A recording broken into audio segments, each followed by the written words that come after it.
If you follow me on Facebook or are keen-eyed, you will notice that one of the videos that I had on the channel has been deleted forever. And today I want to talk about some customer relations. Customer relations, I think, is probably much more better.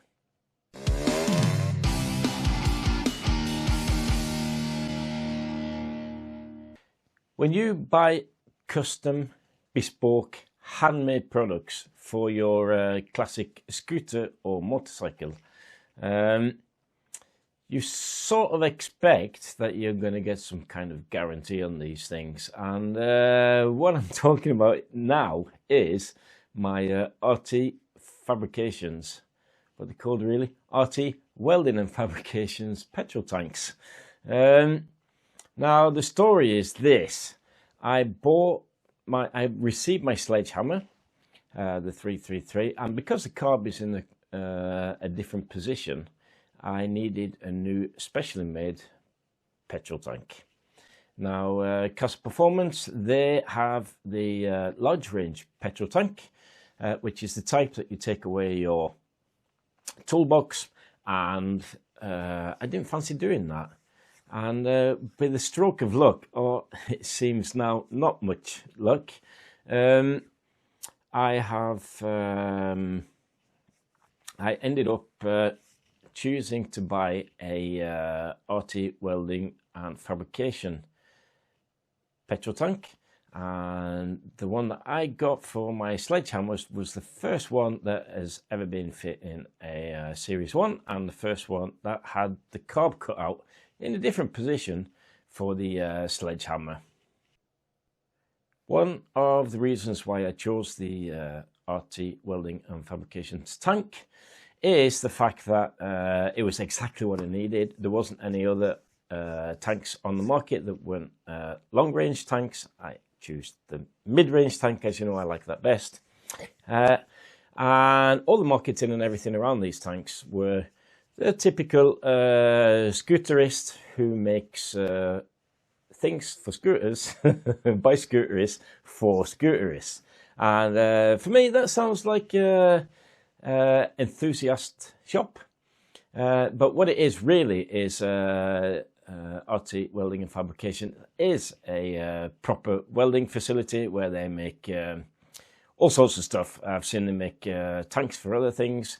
They also make railings and scaffolding, all sorts of wonderful and brilliant things. And you would expect that making a petrol tank would be easy peasy for these guys, because they are experienced welders. And the fact that they are classic scooterists to boot, you would have thought that it would be would have been in safe hands, actually. Yeah.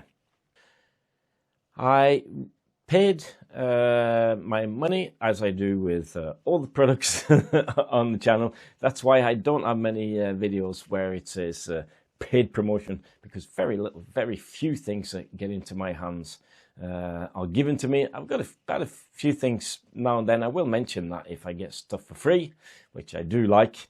But I paid the full price. I can't remember off the top of my head because I'm thinking in Norwegian, but it was round about 400, somewhere between £400 and £500 after VAT and postage. Now, I received this tank for the sledgehammer, and what I said to the guy was, because I would like to promote his company, because they have just started making these mid-range tanks to fit everything, RT, whatever, sledgehammer, and I would make a video where I could, I obviously couldn't talk about the quality of the tank, but I could talk about the fitment of the tank. And the first tank that I got, which was for my sledgehammer 333, it didn't actually fit that well. And we had quite a long dialogue back and forth while I was filming the video. I think the problem with the Series 1 is because there are differences in these, and this is why bespoke products are very difficult to make perfectly.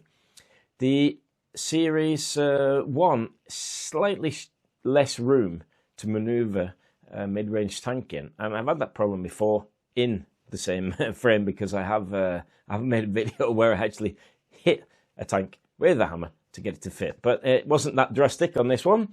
But what I did have to do, I had to modify the brackets so that I could elongate some slots so I can move the tank further into the frame. I had to fit some rubber on the backside of the frame so that wasn't catching on the frame itself, so that it wasn't vibrating too much. And I had to cut some holes in my toolbox so I could get to the screws that affix the tank to the front bracket. So it was a bit of a pain in the arse.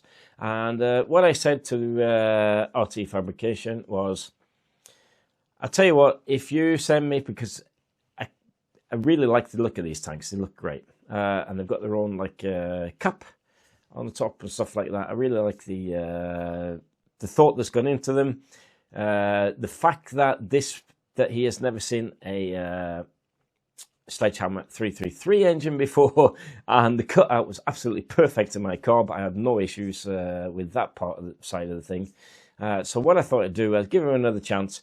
If he sent me a tank that I could fit into my RT225, it's not really, it's an RT240, with the carb cut out in the original position, then I would make the fitting video on that scooter, which is what I ended up doing. What I ended up doing was making the fitting video when I received the tank that fit my RT240 reed valve setup, and that fit really well, no messing around, straight in, no problem, as promised. And my problem started when I started using my scooters when spring turned up. You've all probably seen this video. If you haven't, I'm going to put it up. This video is of my tank seeping out of a weld on my trip. This is the Sledgehammer tank, by the way. This was on my trip to Trondheim. I was 700 miles away from home, and I was really lucky. Scootering for me is this. I really enjoy riding my scooters. I do like to have a dabble at fixing stuff, but I really enjoy riding my scooters. And for me, it's a bit of an accomplishment, if you will, for me to build my own scooter and travel many, many miles during the summer on a self-made machine. So that's sort of my drive when it comes to what I think scooterists are. Obviously, you've got the custom guys. They make custom scooters. They van them somewhere and they show off their wares and their fruits of labour, mostly fruits of labour from other people that they've actually painted and made bespoke parts for them.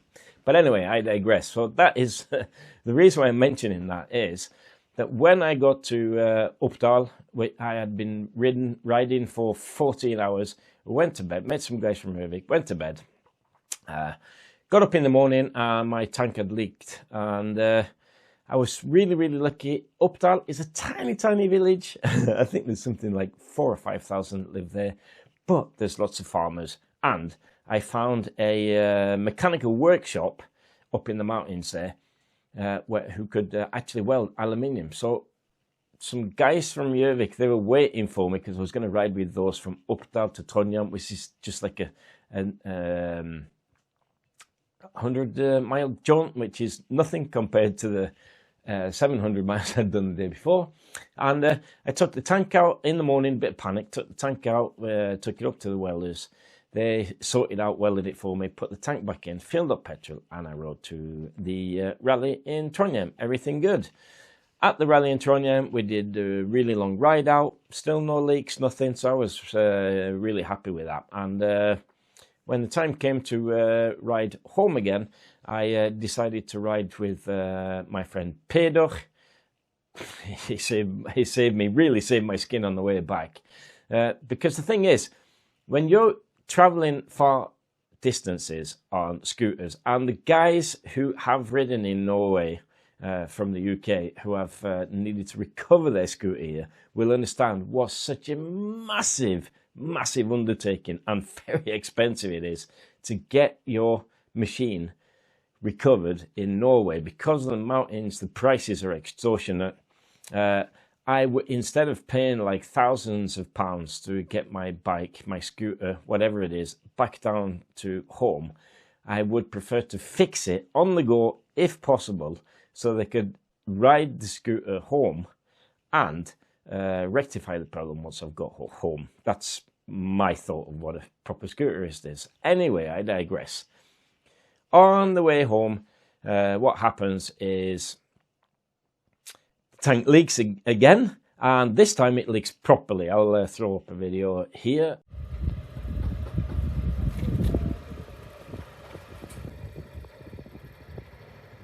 Det renner jo ut.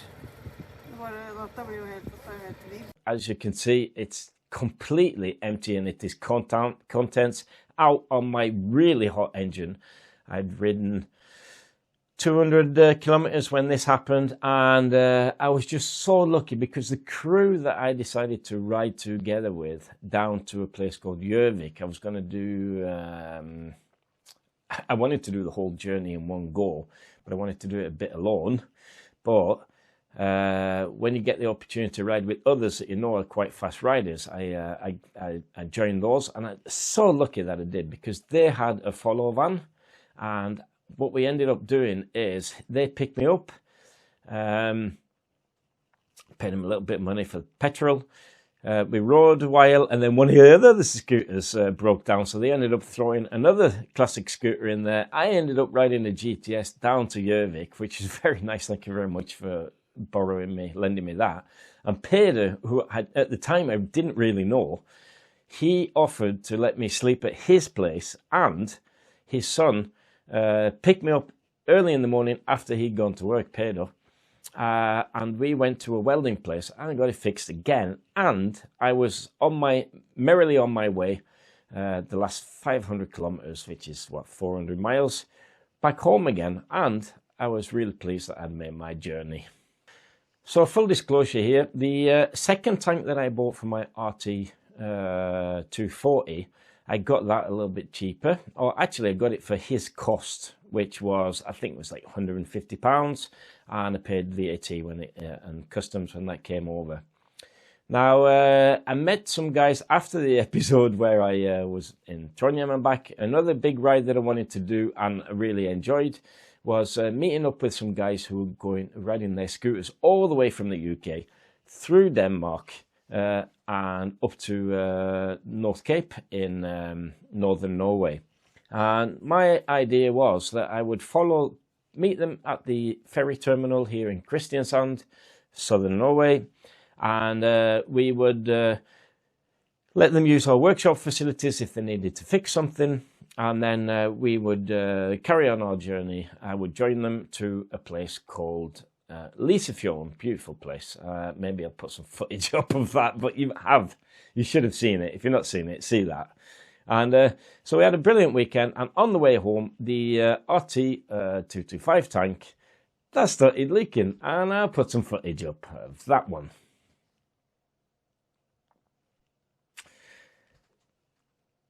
So the thing is, I've started to think that the two leaks that I had on my, and by the way, the two leaks I've had have been in completely separate places and on the tank, and they have not leaked where I've had them repaired. What happens with them, really oddly, I work in the pushback trade, and when I have seen aluminium frames die, they normally die right on the edge of the weld, because that is where the something to do with the heat and stuff like that. So if they was welded slightly too hot, then after a while they will develop crack on the outside of the weld, because normally the strongest part of the frame is actually the weld itself.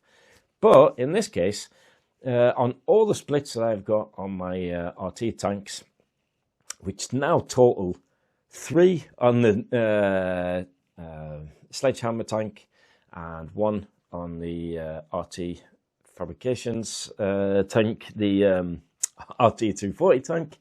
The funny thing about them, or not funny at all really, is the fact that they split right in the middle of the welds. So for me, it just seems really odd that that would happen. I've no idea why it happens. RT fabrications themselves say the type of aluminium compared to the type of rod that they used wasn't compatible. I have got no idea. I'm not a welder. That's why I paid good money to help get people to make this stuff for me. When my RT 240 tank sprung a leak, I got my lovely daughter to borrow my wife's car and drive 200 kilometers, 160 miles to pick me up, so I didn't have to use too much money on recovery at that time. And I decided, and I did contact Rob Till at RT Welding and Fabrication, and he said that he suggested that I should send the tank back to him, which is what I did. He also said that he would cover my cost for postage, which is very nice on if I sent it back to him. So what I did, I took the tank out, drained it, washed it out so there wasn't any fumes, found suitable packaging, and sent that off to England for repairs. Now, 6 weeks later, it took quite a while. The tank itself went to the UK within a week, and to help things go smoothly, I wrote a proforma factura, a proforma invoice, because what that means is if you write a proforma invoice, if you have paid VAT, this is how VAT works in different countries. Now that you're not in Brexit, the UK, they will understand this. But, and maybe if you're in the States and you've got some tariffs, you'll understand that as well. But in Norway and in Europe in general, we are not in the EU, either we or the UK anymore. But I digress. VAT works like this. I buy a product from foreign country, we'll say UK, and they take off the local VAT and they send that product to me, because VAT is tax based locally. So the tank arrives at Toll in Norway. They work out how much VAT I need to, Norwegian VAT I need to pay, which here it is 25%, and you always get some surcharge for the outlay of paying for the VAT by the post people. And the thing is, if I have a product that's something breaks on, and I've done this before, I have sent tanks back to the UK. This is like running on 20 years ago. And that went completely smoothly. And I've also sent engines, BSA engines, to England. And that worked in the same manner. So what I do is, when I'm going to send faulty goods back to the UK, I have to fill in a proforma invoice that says, this tank is being returned because of warranty repairs. And once they've done the warranty repair in the UK or wherever it might be, then they send the proforma invoice back with the goods themselves. And when it comes to the toll, then I don't have to pay VAT twice, because that's not how VAT works. We just pay that once, 25% once, which is enough, I reckon. And the problem is, on the RT240 tank, once that we had used 6 weeks to fix it, and I did not get no refund for the postage cost, which he said he would reimburse me. So I was starting to get a little bit worried that there was something wrong going on here. But anyway, the tank eventually arrived at the customs, and the customs people had worked out that I had to pay about £200 in VAT, because the company who sent it back, they forgot to send the proforma invoice. And I talked to the customs people here in Norway, and they were very reasonable. I got in touch with a real person, a lady, who said, if you get Rob to send me an email and just explain that this tank has been fixed, because they wanted to charge for labour. They said as long as it's been, I've sent it over, so I gave them a receipt for the fact that I have already paid VAT on it. I gave them a receipt for the postage back to the UK, and they were satisfied with that. All they needed was a quick email that said, listen, that tank has been repaired here in the UK, and we have sent it back on warranty. This is where complications start happening. He didn't do that. So what happened was the tank stood at the toll place. I did mither him a little bit, sent a few emails back and forth and some messages, and he said he'd sorted out something that they didn't do. And after it had been sat at the customs for 3 weeks, the tank ended up being sent back to the UK. Now, this is where I'd lost my patience. That's what I was looking for. And I decided to ask for a refund. So I sent an email to RT Fabrication. There was no way I was going to send the sledgehammer tank back. My sledgehammer, many people have asked me why I haven't used it. The reason why I haven't used the sledgehammer the last 4 months is because my tank has been leaking. It sprung a leak again a week after I got it fixed for the second time, and because of the treatment with not getting my reimbursed for the postage cost, and the fact that I still haven't received the repaired tank back to Norway, I have decided that there's no way in hell I am going to be sending the tank to the Sledgehammer 333 back to the welder. So what I did was I sent actually quite a nice email, and I said, Rob, listen, I'll tell you what, I think I'm going to cut my losses with these two tanks. If you reimburse me say £500, which is £300 less than what I have paid in total for the two tanks.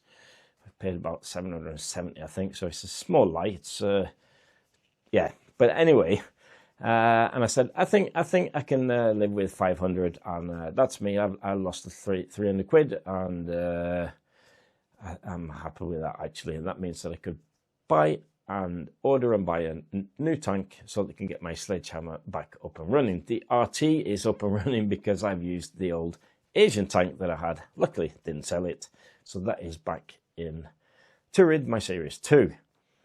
And I didn't hear anything. So after a couple of weeks, I sent a messenger saying, please reply to your email. He said, it's probably spam, I'll check it again. Then I sent another email, and after 3 weeks of not getting an answer, I got one answer. He said, I'm going to look at this tomorrow, and then 2 weeks went, and I didn't hear anything. So a lot of messing around. I understand that they're busy over there, but what I decided to do then was contact customer services. What they called in the UK? Can't remember. I can't be arsed looking for the place either. But I did get help to write an official complaint letter where it stated what had happened to my tanks, that I had to get them welded so that I could get myself home, the first one. And the second one, I explained that I sent it back to the UK, and it got stopped at the toll and it got sent back to the UK again. So I didn't receive that because he forgot to fill out the correct paperwork. And after about a week and a half, I got an answer. And the answer wasn't really all that cool. I'm gonna read this to you. So the letter that I initially sent from stating the Consumers Goods Act of 2015 was pretty formal, and it just explained why I felt that I should get my money back from the tanks. And the answer was this: Dear Rob, thank you for your email. Firstly, now, the reason why I'm talking about what scooterists are, for scooterists, you would understand the fact that if you ride lots of miles and you really want to get to the rally, that we've only got one rally a year in Norway, and that is like my big goal to get there. I will do everything to get my scooter up and running so that it can make that rally and get home safely. But here we go. I don't think Rob Till is a scooterist. I think he maybe has a posh scooter that he shows up to the Isle of Wight once a year or something like that and has a drink. I don't think he actually rides that thing. Anyway, dear Rob, thank you for your email. Firstly, you invalidated your warranty due under my terms of sale by having a third-party repair. It's terrible English, by the way. Let me try and make some sense of this. So what he's basically saying is that I invalidated the warranty because I got it fixed by somebody else. Now, that is actually true. So he's in his rights to do so. But, like I said, I have had tanks before where I've actually tried to attempt to weld them myself, sent them to the UK and got them fixed, no questions asked. And they've been shipped back to Norway. And that one tank in particular, that was Diablo, by the way, is still riding around in one of the scooters in local to me. So I know that's still doing well. But so it's like I sort of used my rights and he waived my rights to get that fixed. But it's like I thought I was doing him a bit of a favor by promoting his tanks. And with him being a scooterist, I would have thought that he would also understand that the fact that if something was faulty, he'd really want to sort it out because we're fellow scooterists, of course. Obviously not.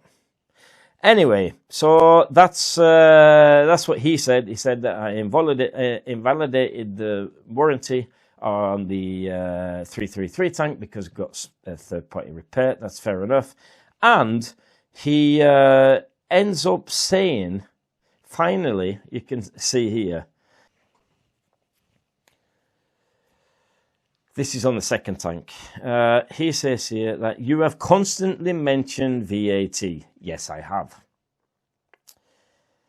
Returns process. What you have neglected to mention is that you have asked me on numerous occasions to incorrectly label goods so that you can avoid the import tax due for your country you choose to live in.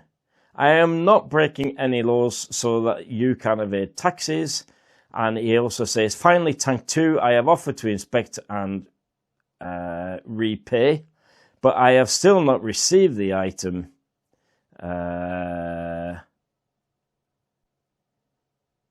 after it was returned from Norway. Best regards, Rob Till. So the thing is here is that because I've been asking for the Performer invoice, he obviously doesn't understand how VAT works. He thinks that I'm trying to avoid taxes and then breaking the law, which is complete bullshit. What he is basically saying is that I have asked him to help me break tax laws, which is complete bullshit. That's not how it works. I've told you how that works. He doesn't understand it, obviously. He's just lazy and didn't want to fill out the correct form, or extremely lazy and didn't want to write a tiny couple of words to the official at the Norwegian toll to explain that that tank was fixed on warranty. And so he says that he will reimburse the money for that second tank, which was about 200 quid. Plus postage, which was another 40 quid, and he hasn't done so.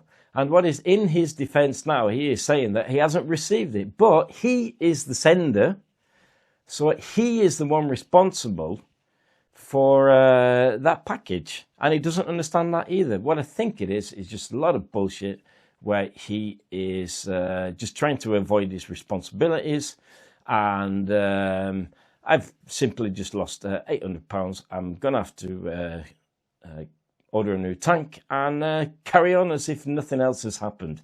And that is why I've made this video. I simply don't want anybody else to get burnt by him. I have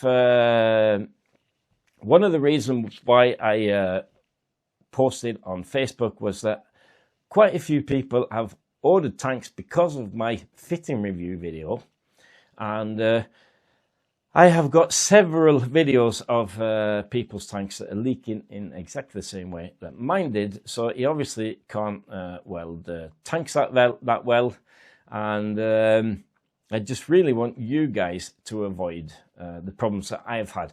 I think the biggest problem is that I'm not in the UK, and that has always been a problem for us that don't live in the UK or where these things are manufactured, because they think they can just fob us off and get no repercussions whatsoever. He does know that I run a YouTube channel, so the fact that he didn't agree to reimburse the money for these 2 tanks just proves to me that he really doesn't care. So that's sort of my viewpoint at the moment with this video going out. I would definitely tell you if I get my money back, but I don't think I'm going to see that whatsoever.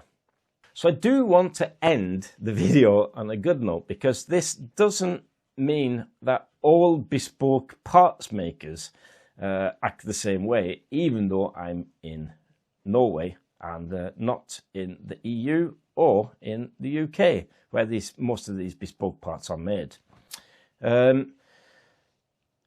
This year I received a part from a bespoke maker in the UK, and when that part came, it did not fit my scooter. The reason why you haven't heard anything about this is because I think sometimes customer service is more important than the part itself. There are lots of different things that can happen with parts. Our scooters, motorcycles, cars, whatever you're building, they have some interchangeability problems, and you can be really unlucky and end up with a part that doesn't fit or is not built for purpose. But my take on this, and it always has been my take, is as long as the people who make this stuff and send it and sell it, as long as they warranty it and help you with the part that they've sent, it doesn't really matter. I think customer service is actually more important than the part itself these days. So what I was going to say was, I did order a part from a custom builder in the UK. It did not fit, and the reason why you haven't heard it is because I contacted the seller of and maker of this item, and he immediately found the reason why this part didn't fit. There was something about the jig that had moved, and instead of messing around, because he understands the VAT problem, he just sent me a new item, even though that item was actually more expensive than the tank that I'm not getting reimbursed for. So it's not just sorrow. There are some really good dealers out there, and I was just a bit unlucky here. I really wanted to promote a new-ish scooter dealer, and I'm really pleased that these tanks were available on the market at the time.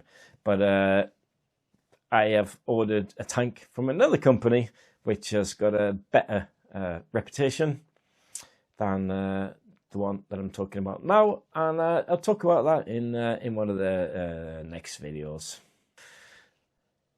I really hate making this content, but if this helps people not buy or get in the same trouble that I got in when I bought my RT fabrication tank, then that's a win for me. And I feel pretty unfairly treated, even though the law is sort of on his side. I don't know. It's just it can't be a proper scooterist because of the fact that he didn't. He just yeah. I don't want to talk about this anymore. Give me a thumbs up. Give me a thumbs down. Write a comment down below. Tell me that I'm an idiot, or tell me that you think that I've been unfairly treated. And I'll see you all in the next one. Ta-ra.